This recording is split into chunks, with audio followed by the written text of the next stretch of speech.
Okay, so the time has arrived. I will declare the meeting open. And we've just got a gavel. Thank you. First, I'd like to acknowledge that we're on the lands of the Nadja and Kaurna people, traditional custodians of the lands and waters of the Light Regional Council area. We pay our respect to their elders, past, present, and emerging. Attendance, we have an apology from Councillor Michael, and Councillor Fabio is on his way and will be with us very soon. We have no leave of absence and no non-attendance. We have confirmation of the council minutes of the meeting 26th of May 2026. Someone like to move those? Councillor Martin, seconded Councillor Lynette. All in favour? Thank you. Communications. My communications have been presented somewhere, have they, Corey? They're online on the schedule.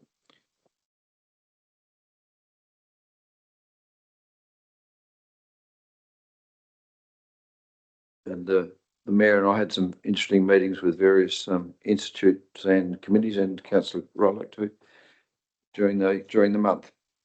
Does any elected members got any communications they'd like to make? Okay. 4.2 requested documents correspondence. There's nil. Petitions. We have a petition. Waste collection extension in the Ebenezer area. There's a petition that was signed by 10 signatories, who was received from Jody Schultz and residents requesting extension of the existing waste collection service currently operating within Ebenezer and including Snyder Road and Ebenezer St Kitts West Road and Doherty Road St Kitts. It has been appended to this report. Are there any questions on that petition? Councillor Collins? Yeah, just quickly, I've spoken to Jody and a few of the others up there.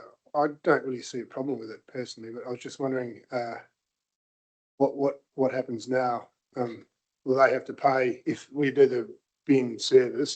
They'll just become pays of the service and then we extend it, or do we have to do it to the contractor or something? How do we go about it? From what I believe, they currently have a service, but they've got to take their bins to the pickup point. No? Megan, would you like to explain, please? Through the chair, the existing residents where they don't currently have a service where the truck goes past their property have an option to take it to a collection point. And if they choose to have that option, that is a reduced rate as per the local government act, and it's in our fees and charges register. If there is a collection that goes past their property, they will then pay the full charge. The way I understand it, the way the collection point is, because it's quite a distance from the front of Snyder Road to the top of Tablelands Road, isn't it? The other road. So it's a fair distance for them all to congregate in the one spot for the truck to pick up. So it wouldn't be unrealistic for them to expect bin pickup work. Well, I think this motion suggests that we have a report, that will be a report. It may be worth you making a motion that this petition is received and that we look into this matter in the next. So if you're prepared to move a motion that manner, Colin, that might serve the effect. Because we've got to need a report to make a decision on. Councillor Darryl. Through the chair, thank you. I think the question's on process. Obviously, we want to be as expedient as we can. Under the local government, we had to present to the petition to the next council meeting. That's why it didn't arrive with a report, but we've committed, well, we'll commit to bring a report back July to try and initiate that service subject to feasibility with the contractor. So What's in hand? it's in hand, but if you wanted to bind it on council, happy to receive a motion, but our intention is to bring back a report to July. Unfortunately, we didn't get the timing around this. We've just received the report, but had we beat you know, had we beat July, would have been any increase in fee would have been with the council rate. So it'd probably be a separate invoice if it was to occur for the difference. Otherwise, council part of that report may choose a different pathway. But we'll present a report in July is our intention. I think it may be nice if we had a motion to say that we've received the petition and we'll look into it. If someone, councillor Annette, you'll move that. Seconded, councillor Collin. You got that, Corey?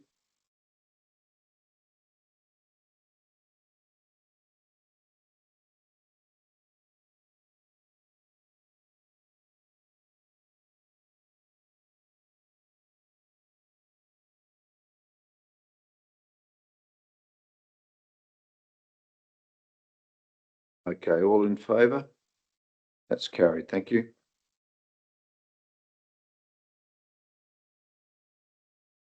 We have no deputations, no adjourned business. Action items.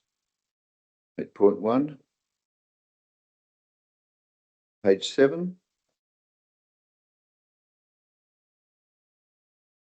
Page 8.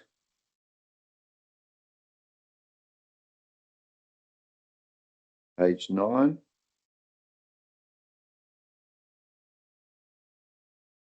Page 10.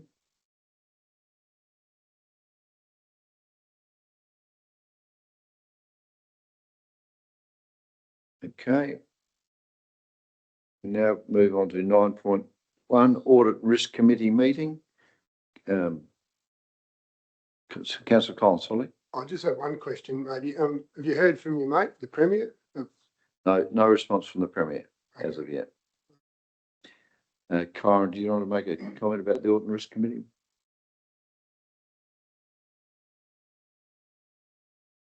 Thanks, Mayor. Sorry, thanks, Mayor. Yeah, probably the predominant matter that the committee considered was the council's annual business plan, budget, and long-term financial plan.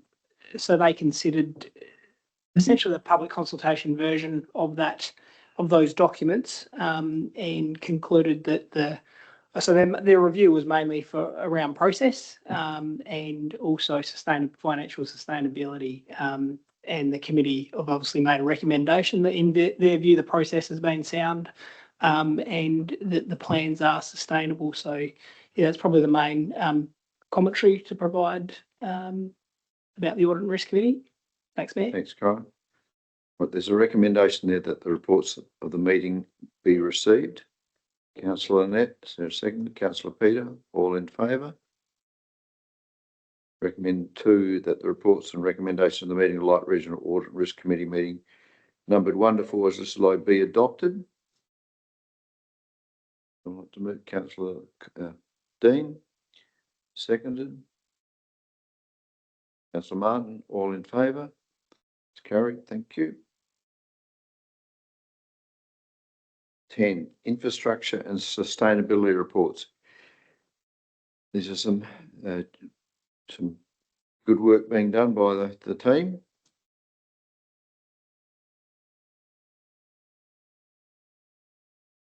Any questions from the welcome, Councillor Fabio? Any questions on that report?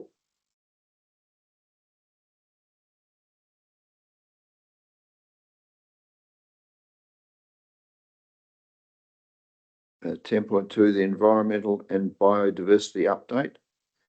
Another good report, but good to see the native plants were in huge demand. Are there any questions on that report?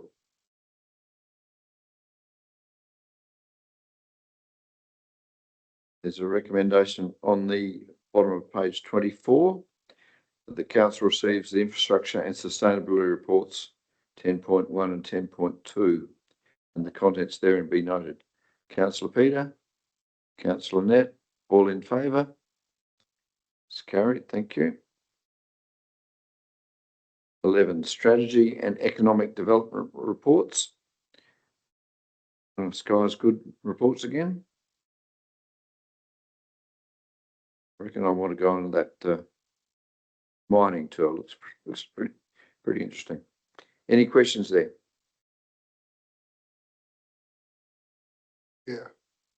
Councillor Collins. Just on page 31. I see that the RDA have are asking for some money. I'm just wondering if this recommendation is adopted, the funds go. That's the process, is it? I believe so. Councillor Darryl, do you want to comment on it, or Connor? Yes, through the chair as an information report, if that's in there is accepted, then that would go through. So if you wanted to alter that, then perhaps bring out the motion and create a new one. Isn't that a report for decision? Or the executive makes a decision on our behalf? It's the amount is immaterial and sits within next year's budget allocation in terms of economic development overall pool. So I can see that it can be presented both ways.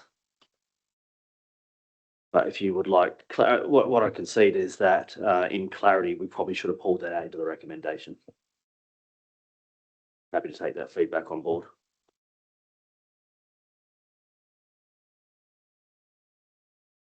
You happy, Councillor Collins? Yeah, I might move a motion after this recommendation. I think it needs to go. It needs to go now before you move the. I need to do it now. Yeah. I'd move a recommendation that we take option 1 and don't pay the $2,800.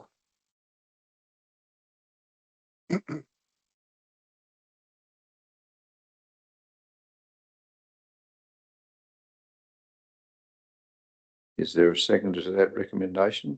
Do you understand what's happening?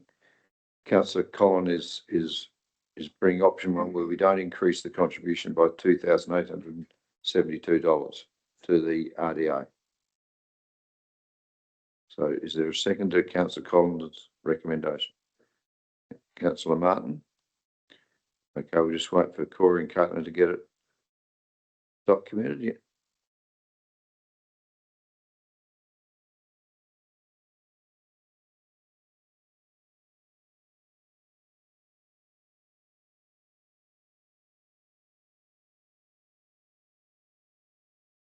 Do you want to speak on this, Darryl?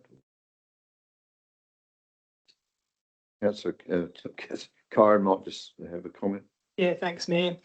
So the additional funding request, which there's a letter that was attached to the council report, there was solely in relation to RDA's business-to-business program. So there's a bit of context in that letter that sort of shows that the RDA, in terms of funding that program, has been subsidising it, and they don't believe it's sustainable to maintain that program at current levels.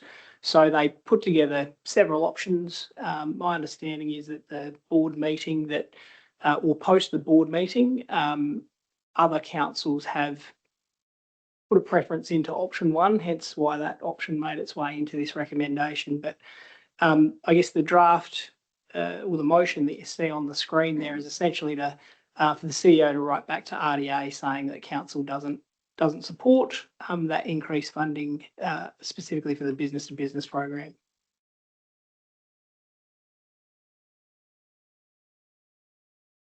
Okay, are we happy with the motion, Councillor Collins, that's on the board? You can talk, you can, oh, hang on.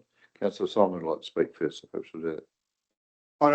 I just all think we've got to work within our means. We're giving them 47,000, which is what was requested to them or requested from them to us when they met us last week. They didn't say there was going to be an extra $2,800 to make up to 50. I think it's been backdoored a little bit, which I don't really like the process. I also think once little amounts like this get embedded, it'll be asked for next year. It'll be more and more, and then we're trying to be as frugal as we can and keep rates down, things like that. And these little cuts just keep adding up, and I'm just not supportive of it. Thanks, Councillor Collins. Councillor Simon. Yes, I'll be voting against the motion, but I fully understand what Councillor Collins says. I do think the process was a bit backdoored. I mean, the CEO was here talking to us, and she could have said something then. But the $2,800 probably, I'm convinced that it's going to go to good use and benefit residents of this council. So I have no issue with it. Okay. Councillor Dean? I'm opposed to the motion that the B2B program is one of the more successful things that RDA do to support small businesses. And from the various anecdotal evidence that I've received over a number of years, it's highly valued. The people who go are often small businesses that are struggling.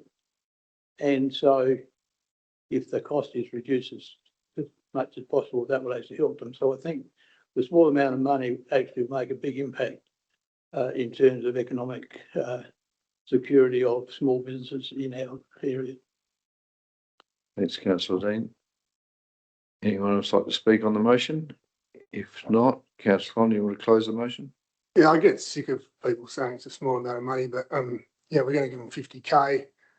It's been spent, that has been inside their budget traditionally. They're just now trying to find another way to get money from us. You know, you're looking at struggling Main Street. I'd rather the money go to either Main Street in Kapunda or Freeling. I don't think they are targeting that well. And the anecdotal evidence, I haven't seen it, and I don't believe it's there. Okay, we'll now put the motion. This is the Councillor Collins motion. You're right, Corey?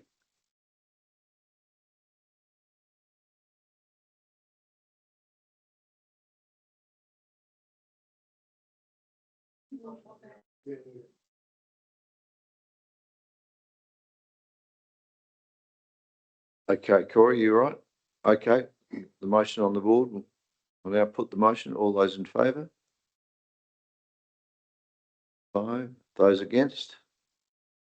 5-3. The motion is carried.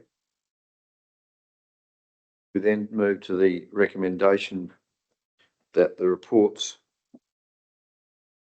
Councillor Annette, seconded. Councillor Ellison, all in favour? It's carried. Thank you.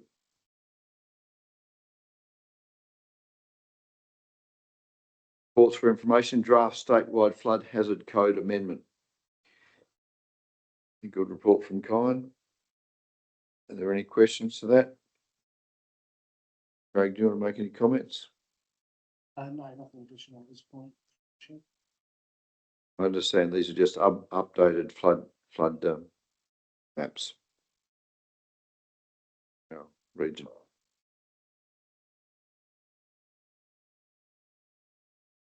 .2 communications update.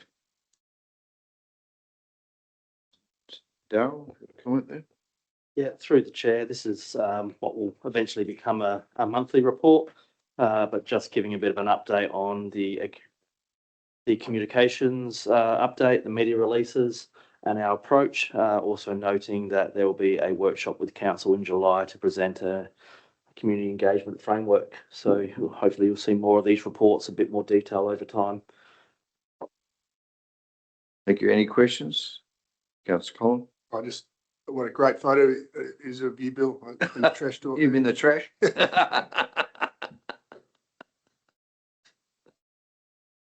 All right. After that comment, there's a recommendation on the bottom of page 40 that the reports for information 12.1 and 12.2 be received and the contents therein noted by council. So I'd like to move that way. Councillor Allison, Councillor Peter, all in favour? It's carried. Thank you. Reports for decision 13.1 renewal of shared services agreement. The Barossa Council Community Transport and Home Assist Services. Pepper's not here. Oh, yes, there's Pepper. I need to put my glasses on. I can't see that you're in camouflage there, Pepper. Do you want to comment, Pepper, or you wait for questions? Any questions for Pepper?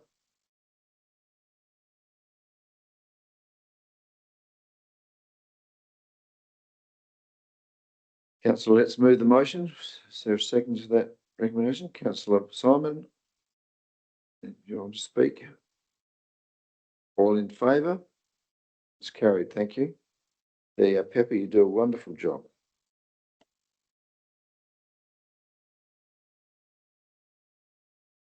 (13.2) Renewal Shared Services Agreement, Barossa Council volunteering, Barossa and Light. Are there any questions there for Pepper? There's a recommendation on page 46. Councillor Dean moved, seconded. Councillor Peter. All in favour? It's carried, thank you. You've got them under control, Pepper. There's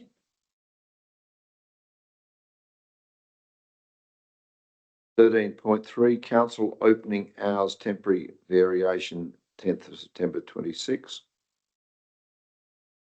Do you want to comment on this, Pepper? We've done this a couple of years in a row. Yeah, through the chair, I think it's necessary to get our team together from time to time. A lot of councils are now doing this where they close the principal office for a half a day or a day. We've limited it to a couple of hours just to get everyone in the room at the same time. And I think that, that is the decision for councils around the principal place, the principal office. So I would just commend this report and the approach of bringing our team together for some educational learning. Oh, Councillor Simons moved the recommendation. Is there a seconder? Councillor Dean, all in favour? It's carried, thank you. 13.4 Extension of leases of Fiedler Road, Wingate Basin, Gawler River Waste Reuse Scheme sites. This is, as far as I can see, it's just follows on from the lease agreements that were signed previously. Any questions to Kyron? Councillor Simon? Just one question. I think the amount of the lease is $1, if I'm correct, like per year or something. Is that we're getting paid? And I just wonder why do we then CPI increase and all that sort of stuff? Seems good. Thanks, Mayor, and through you.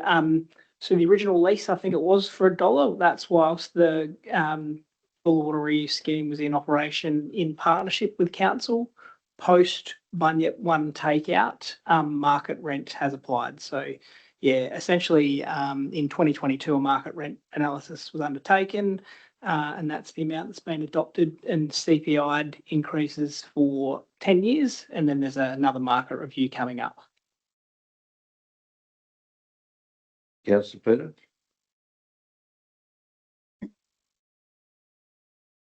I noticed that the Wingate Basin site extension for a further 99 years.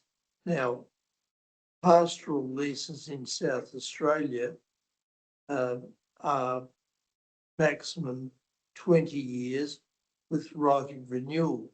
And I think that 99-year lease is excessive. Thanks, Casper. I tend to agree with you, but I think it's part of the original lease that was signed. That was the renewal period, so it's really we can't alter it at this stage. So, because I queried that as Darryl queried as well, it does seem an extreme amount of time. But as it was in the original lease, they've got us. Councillor Collins. Is CPI kept up with the costs, or don't we have many?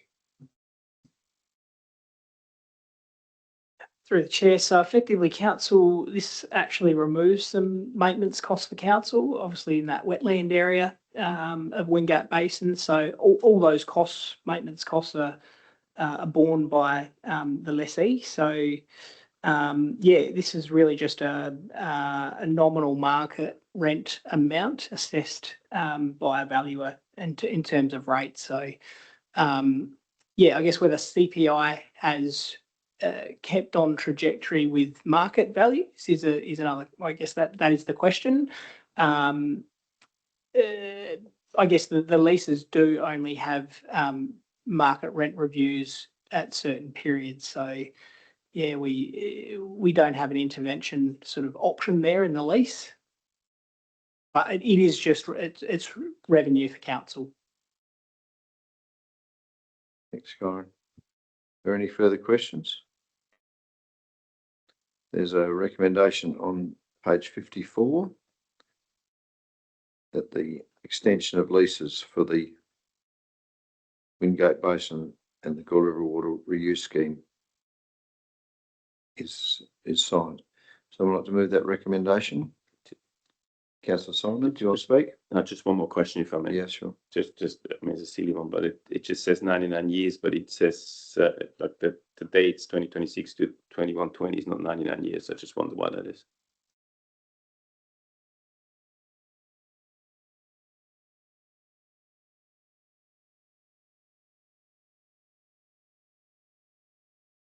And it's the same in the actual lease itself as well. I think in the paperwork that's attached to this report. Through the chair, and I haven't actually picked that up. Yeah, I think I'd need to read more into the detailed documentation just to double check that, compare it with the existing lease. I mean, if you're happy for that to be sort of included in the recommendation to, you know, subject to any change due to the period that's applicable there, that's a fair question. 2026 to 2120 is 94.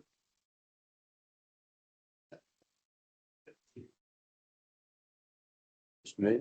So I guess through the chair, the 99-year period may have included the first terms.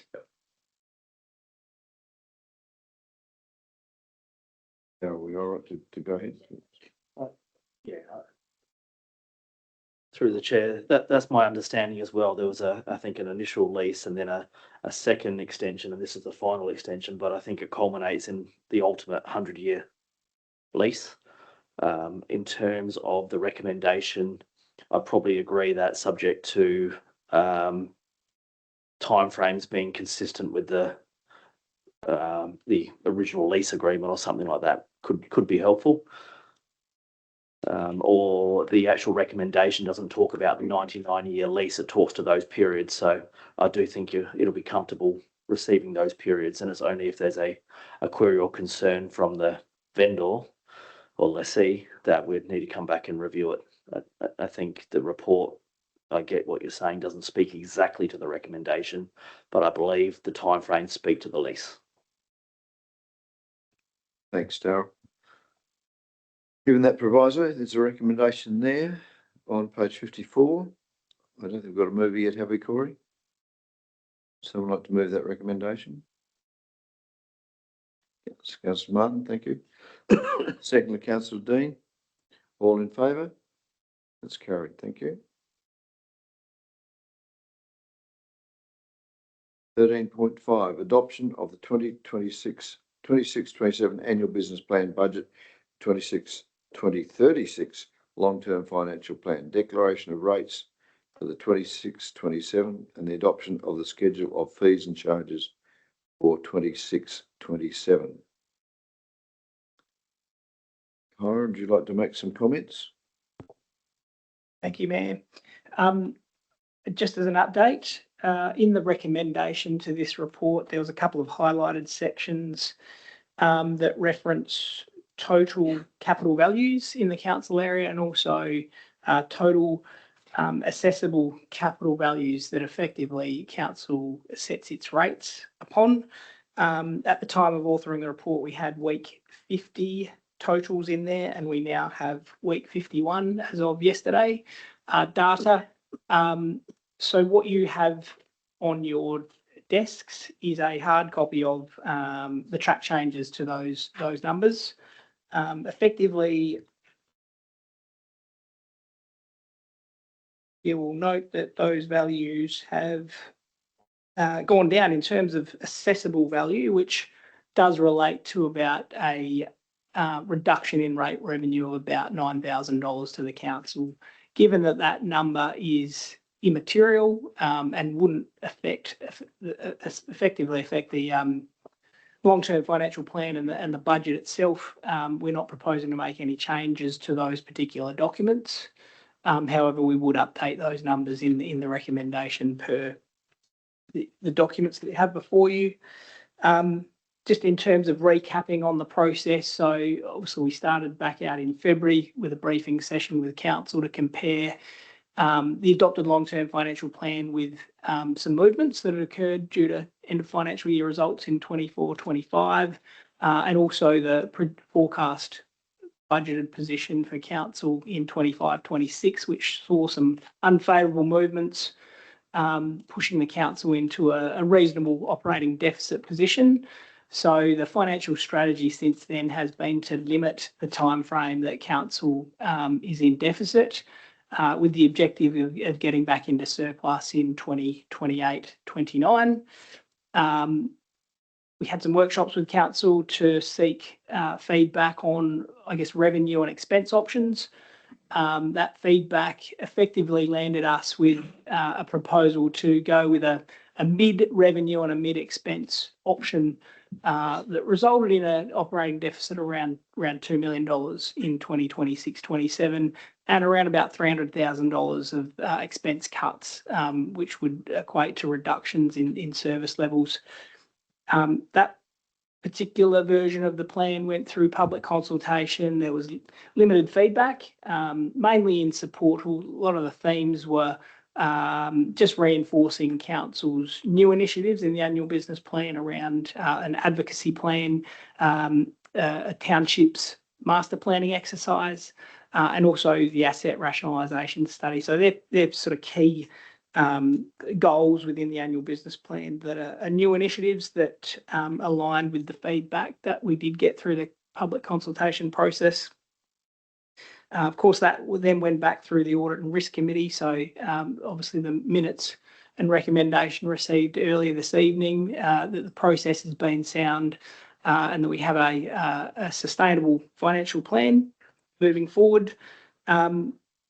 The other update, I guess, that the report talks to is the change in valuation data received between week 49 and week 50, which was an extra growth revenue, primarily relating to a 63-lot subdivision in the Roseworthy Township expansion, and also the balance of, I guess, development land, particularly in the Roseworthy Township expansion area.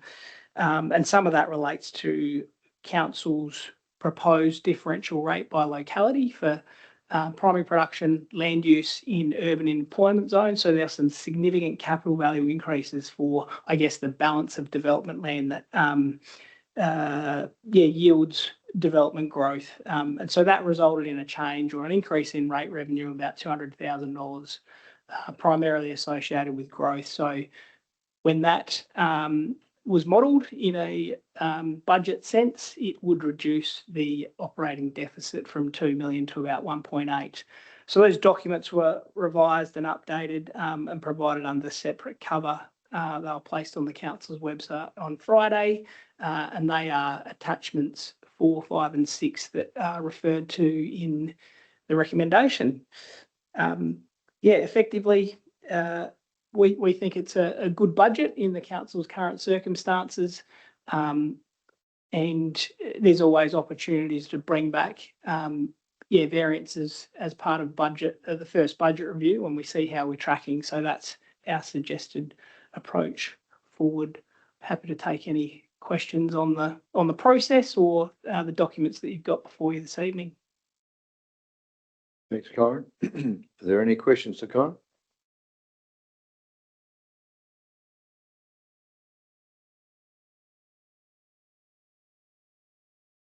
There's a recommendation on page 57, given the changes that Kyron mentioned. Someone like to move that recommendation?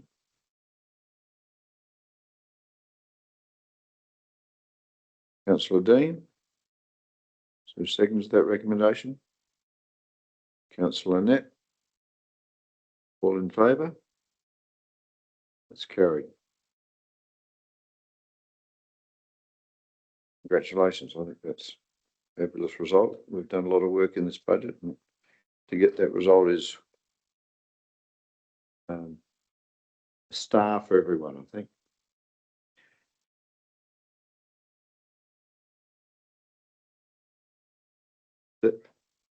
People? They'll be, we're on the, we've got to, obviously we've had to do things to get back on track, so we're doing them. 13.6 rate rebates 26-27. These are the rebates to charities and sports and churches and so forth. Are there any questions to these, to these rebates? Councillor Martin?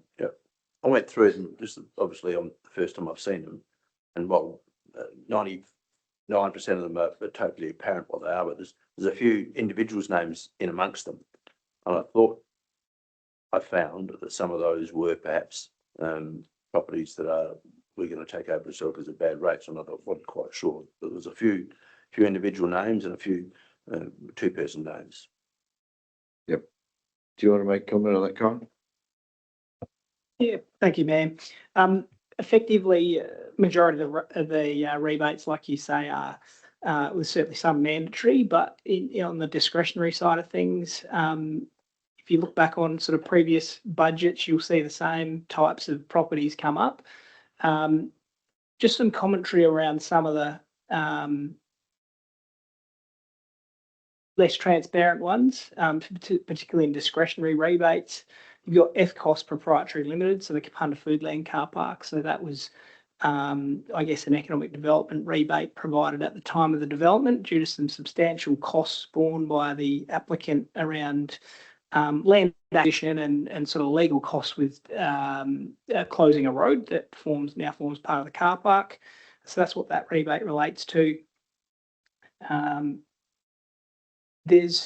There's two that have been added this year, and it does relate to the this differential rate by locality inclusion this year from council. So you might recall when council was narrowing its, I guess, areas for increasing the differential rate for primary production properties in urban employment lands, it did choose to exclude a couple of properties in Europe in the strategic employment lands.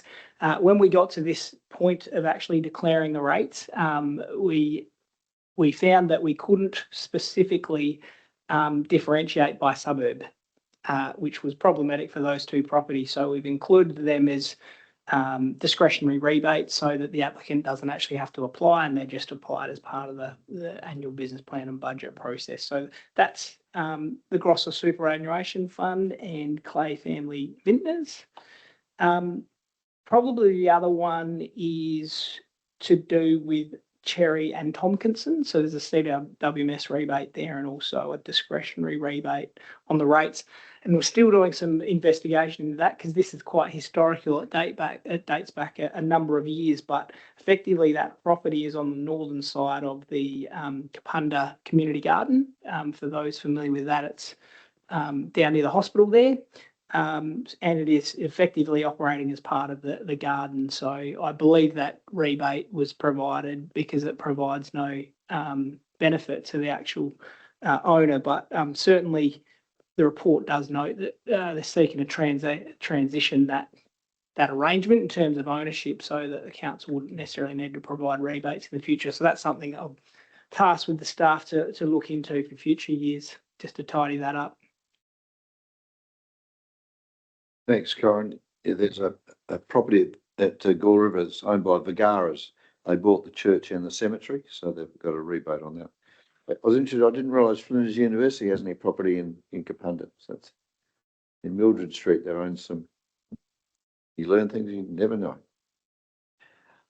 Okay, there's a recommendation on page 74 for these rebates. Would someone like to move that direction?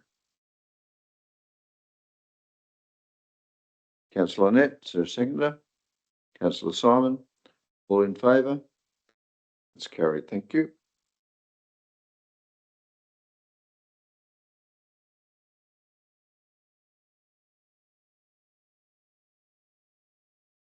We then move to 13.7.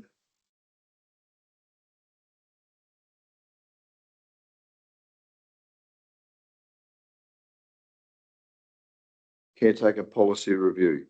Now, we may wonder why this is happening, given the current political situation, but Corey's got some comments to make for us.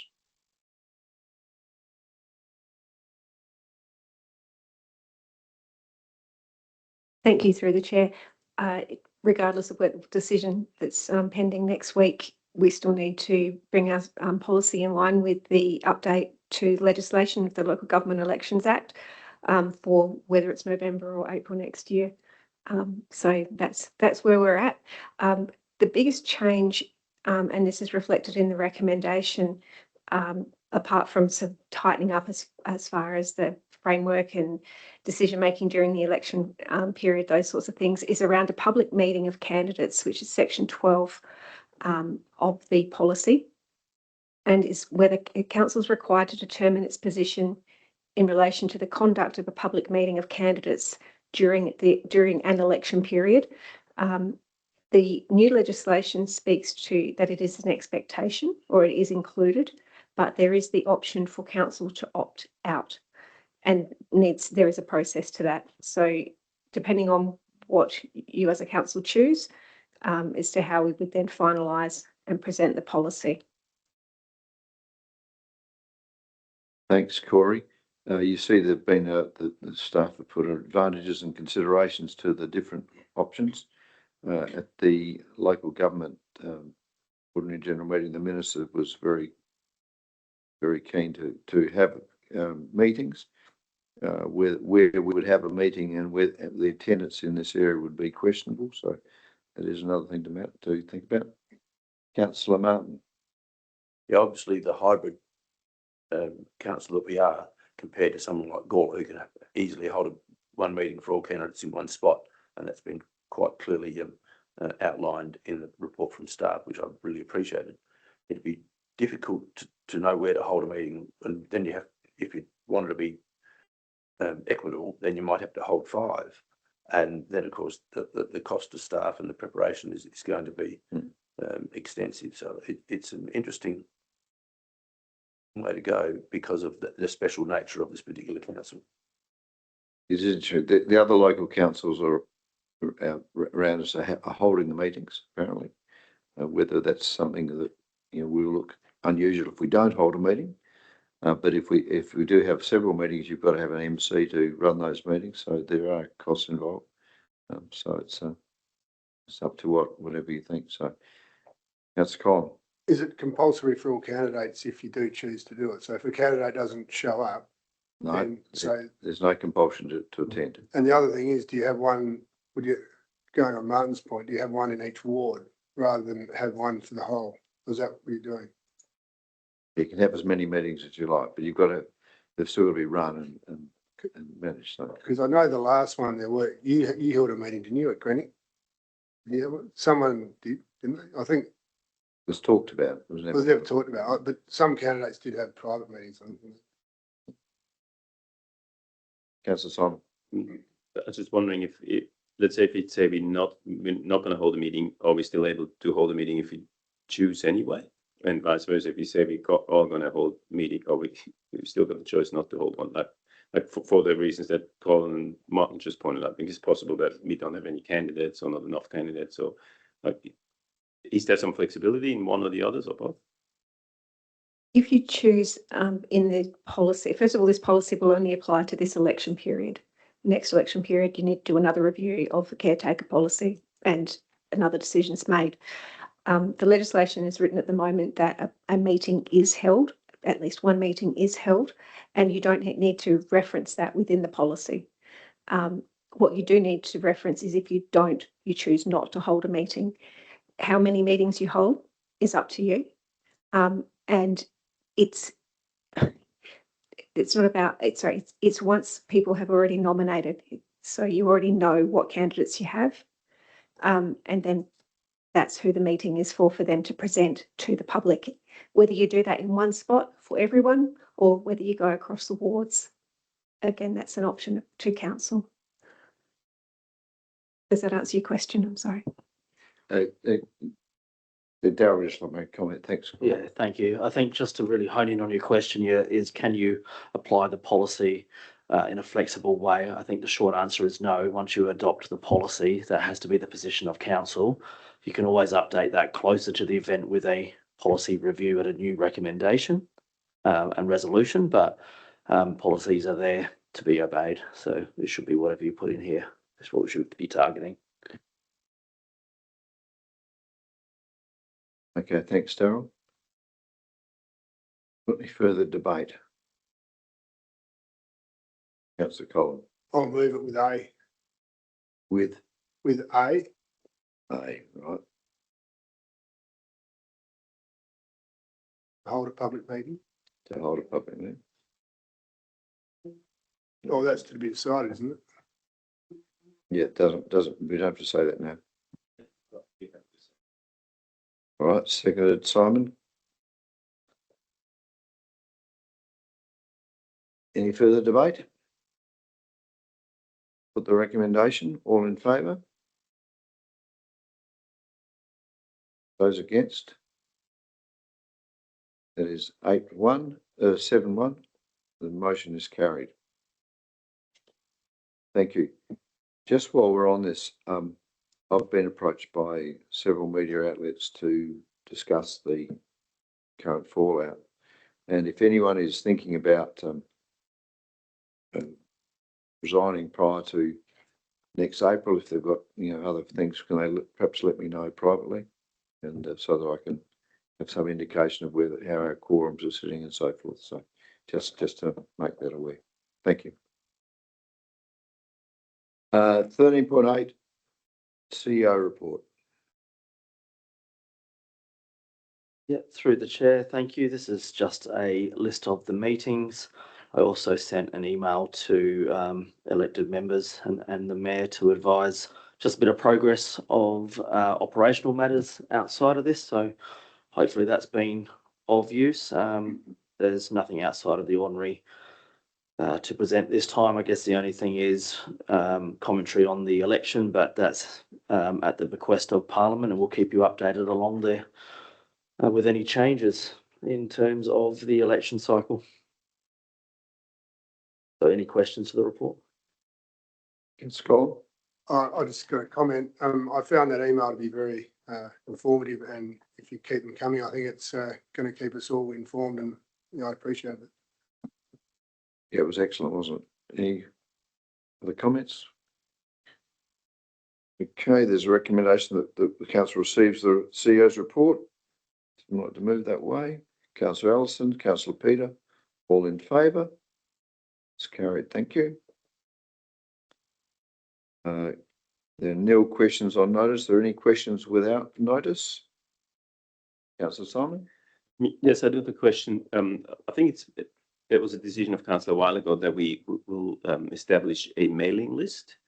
It's been a few years ago, I think, and I just wondered if that's. And I was under the impression that's what we did, but I just wondered if that actually exists such a thing, a mailing list that all the. Because I always hear or see in our the government's reports, whatever, that these things go on Facebook and these things go on our website and all that, but I thought we established a mailing list that it actually gets emailed out to interested people. And there was some sort of mechanism that people could sign up to that mailing list and then be part of that. And I just wondered, first of all, if that actually exists still, or is that running?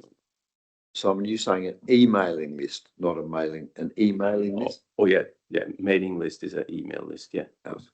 Darryl? Yeah, through the chair, I'd have to take on notice whether it exists, but certainly with the community engagement framework, which we'll soon present to you, the transition towards a monthly newsletter, we would love to have subscribers to that newsletter and start to go that way. In previous council, we had a database for economic development, one for community organisations, and subscribers to our kind of mailing list as you would like. So I have to take it on notice if one exists, but I'd certainly say that my intention over time is to create that and move in that way, and that should be captured in the community engagement framework. Mr. Simon? Thank you. Yeah, excellent, and thanks for that. Like I said, I think that there should be one somewhere, but the real reason why I ask is because now we're obviously going to have the new rates notices going out, and I think back then again the idea was that we just with the rates notice we could have a little slip in there saying if anybody wants to sign up, you could physically put their email address down and send it back, or go on the computer, or however people want to do it, electronically or by actual mail or whatever. And I think this would be a good timing to actually include something like that, because I've never actually seen it in my rates notices. So I'm just, Yeah. I thought we set it up, but I just sort of haven't seen it. So I just wanted to follow up on Thanks, that, make sure that Councillor. it happens. Corey, Thank you through the chair. At the moment with your rates notice, the hard copy rates notice, for those that still receive it in that format, you'll receive a a newsletter, a hard printed newsletter, and that is included in the rates notice. But then there is also the option to receive that by email, and there is a list of people that receive that by email and can opt in to do that. And that does happen and does occur. So at the moment, that's only quarterly and in time with the rates notice. And there are a few other community group lists and those sorts of things. But as far as a information emailing list, there is an existence of one. It is mostly limited to the newsletter at this point in time. But as Daryl said, there will be more engagement further with the community framework and community engagement framework. can we possibly make that more visible in the rates notice that? Yeah. So through the chair, I think the short answer is yes, but I think possibly at the second quarter. So that way we've engaged on the community engagement framework, gone out for consultation and brought it as a part of that, and then got our ducks in a row with what a monthly newsletter would look like. And I think then the time to ramp up is at that first quarter. Okay.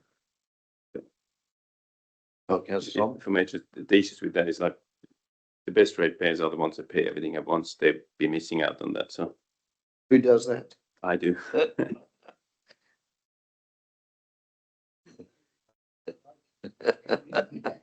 You're not paying that rate. That's right. Some of us couldn't afford to do that, could we, Colin? Daryl. Yeah, I fundamentally agree with what you're saying. I think in practicality, I'm not sure. I think that newsletter is probably at the point of development. If we can sneak it in, I think that's all right. But there's probably got to be, do you want us to sign up for newsletters and other information? And there's a bit of work around doing that. And I don't think we asked them to sign up once. I think we asked them to sign up regularly into the future as well. So I think it's not a singular touch point. I'm not sure on the practicality of whether we can do that in this current rate. Happy to report back out of session, you know, to everyone with an email. But ultimately, I think we're more aligned with the need to move in this fashion. Thanks, Daryl. Thanks for the questions, Tom. Any further questions without notice? Okay, motions on notice, there are nil. Motions without notice. Councillor Allison Scott. Thank you, Mayor Bill. I think that'll go up on the online. So at the last meeting, I brought up in questions without notice at Atio Road at Gawler Belt, where I'd been speaking to a few of the residents, and that road is not sealed, and they were questioning about if that road's going to be sealed in any time. So working with Megan, thanks Megan for your help, we've come up with a motion just to put it on record moving forward to have a look at that in the future, because it's not sitting on any documentation at the moment. So yeah, I'd just like to move that. Everyone read that? Would you like me to read it out? It's pretty straightforward, and hopefully.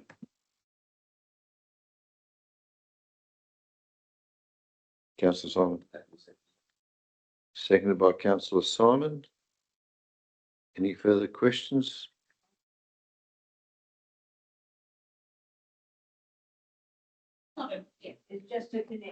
It's not a huge road, goes off of Parkers Road and through. It's the only one that's not, other than Noddle Road, within that section near Xavier, it's the only one that's not sealed currently.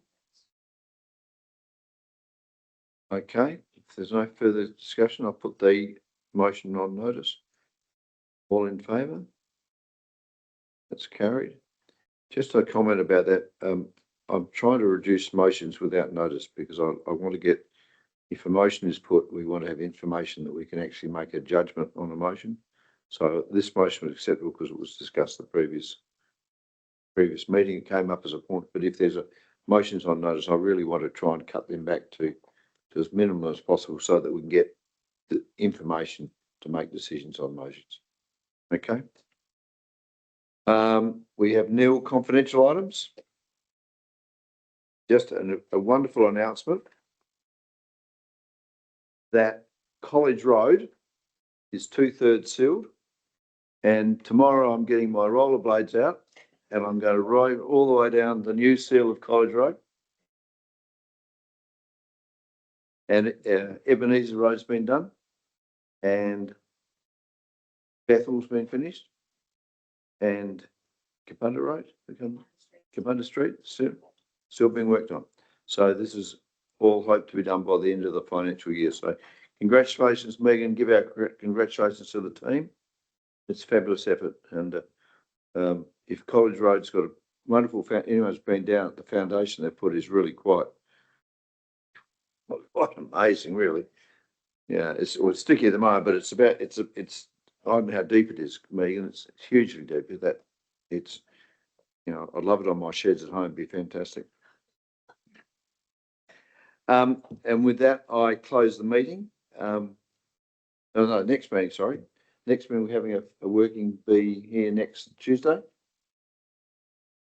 Yeah, I think 7th and 17th ring a bell, but as per the communique, Yeah. 7 and 14. Okay. Yeah. Okay. I'll make sure I'm there. Yeah. All right. With that, I close the meeting. Just under an hour, Corey. It wasn't too bad. Thank you very much for your attendance. Thanks very much for your debate and discussion. It's been a good meeting. Thank you.